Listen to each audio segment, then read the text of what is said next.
Purpose gives clarity to know what matters. If everything matters equally to you, something is wrong. Not everything should have the same priority in your life. You must be able to distinguish between what is important and what is urgent. Some things are urgent but not important. So it tells you what you should spend your money on, even if your whole village is spending your money on other things, or their money on other things.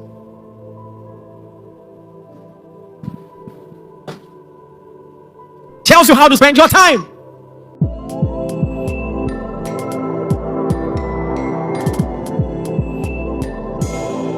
Welcome to Fresh Fire TV. Purpose gives resistance for temptation. Let me tell you something. Some of you, the reason you've not been able to destroy that habit is because the habit is only actually filling a void. Nature abhors vacuum. Has it ever happened to you that there was a habit that was choking your life until you got busy? You got a job and all of a sudden, without prayer, the habits died. Have you heard this phrase? The idle mind is the who? Devil's workshop. That is what is happening. There is a void that has made it conducive for all those vices. But the moment you go to work in the morning, come back at night, that's when all of a sudden you don't have time for free midnight call. Someone will now be calling you, so what are you wearing? Bro, speak fast. If I have few hours to sleep, otherwise I'll be dozing out. Speak fast. Many of the habits you are trying to destroy only need to be replaced with better, healthier habits. There are just some things that a life of purpose by nature will protect you from. And so nothing fuels you and prepares you to fight temptation like purpose. When we're talking about purpose, we're not talking about something theoretical. We're talking about something that changes your priority, radically changes the quality of your life, your entire worldview. You cannot, unlike any other person, have a reason to live and live mediocre. It's not possible. You mean to tell me that there are some people who are agnostic in their convictions, some people who are atheists, and in their life you still see some level of order and intentionality, and you are living a life of purpose and you think you can live aimlessly? It's not possible. Your life is supposed to be a reflection of the inconsistencies of the convictions of others, and this is what I mean. If there is no God, there is no spirit being to whom you must give account of the quality of your life. And that will influence your priorities, your drive, your sense of urgency. We should be able to tell that you believe in God. Your purpose should point to the one who proposed. Are you getting what I'm saying? So because your priorities will now radically change. Your drive is different. Your interests are different. Your priorities are different. And I don't just mean this in a moral sense. I mean this in a sense of urgency, of excellence. So someone else is designing shoes because he wants to make money. You are designing shoes with the conviction that the one who will wear this was made in the image of God. Your approach will be different. It must be. Purpose challenges you, changes your approach. Nobody should outwork a man of purpose. The person who built a school, and the person who sees every child that crosses paths with him, crosses paths with her, as somebody the Lord put in his path so that he could impact and change the trajectory of his life positively. Those two people can't have the same priorities. The teacher who is teaching because he tried other jobs and didn't get jobs, and the one who sees being a physics teacher or a biology teacher as a mission, a divine mission. Some of you had teachers like that.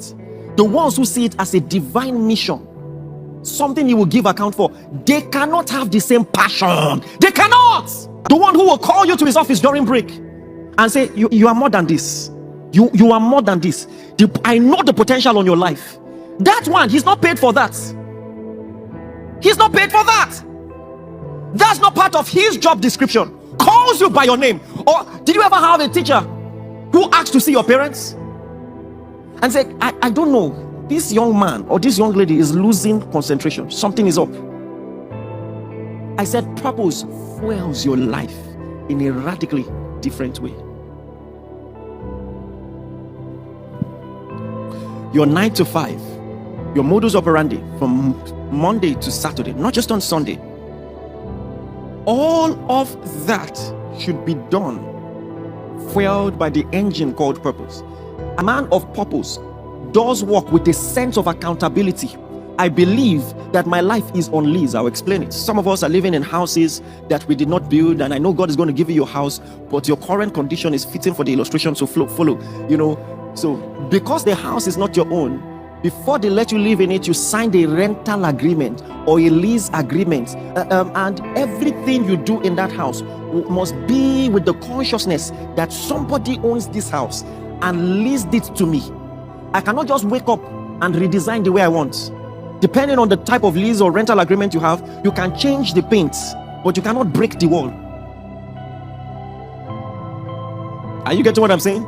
The 3 rooms that are side by side, you can't break the wall and say you want it to be very big. You will need permission for that.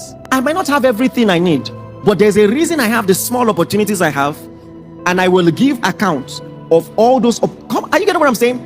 That's how to live a life of purpose.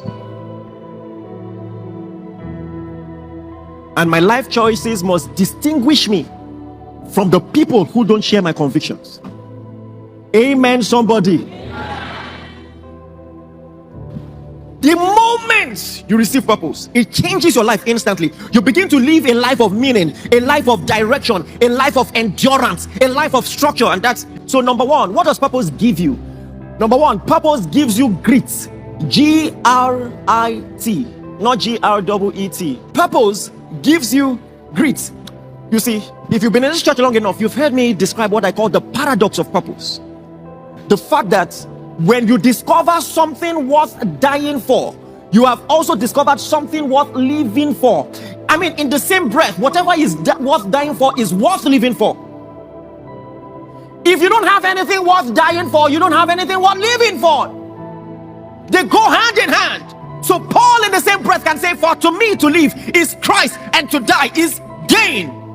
Whatever is worth living for is also worth dying for. If Christ is worth living for, he's also worth dying for. If your kids are worth living for, they're also worth dying for. And so purpose gives you grit. My God, it's something in your subconscious. They need to use an x-ray to discover that that's actually what drives you. It's invisible, but it's just there. Fueling your ambitions. A different kind of blood running through your veins. You see, my dad had to undergo a medical operation several years ago, decades ago, literally. And he was under anesthesia, subconscious. In his subconscious, you know what his mouth was saying? I cannot die. Who will look after my children? I cannot. That's what a man was saying in his subconscious. Are you listening to me? Do you know it has been proven that people who don't have the will to live, disease kills them faster?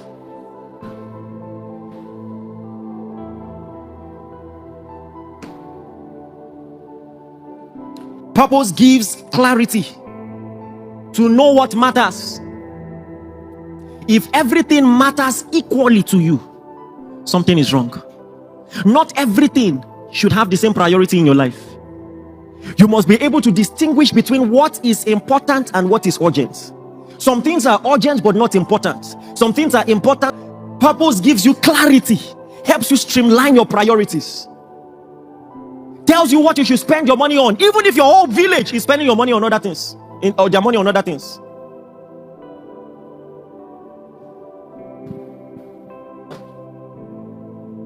Tells you how to spend your time. There are some things I wish I knew how to do better. Once a year, literally once a year, I play PlayStation 5. And normally they trash me 7 knots, 5 knots, 6 knots. They collect. It's my annual flogging. And I don't like to lose in life at all. We are not that bad. 5-2, 5-3, 7-3. It's a compromise I've accepted. I can't be good at everything. I must prioritize. And you that you're flogging me, I hope this is not the highlight of your year.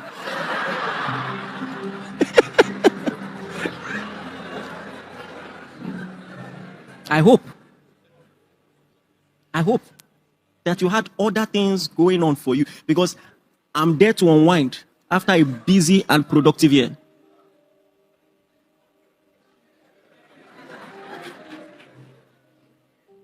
Not everything will have the same importance for you.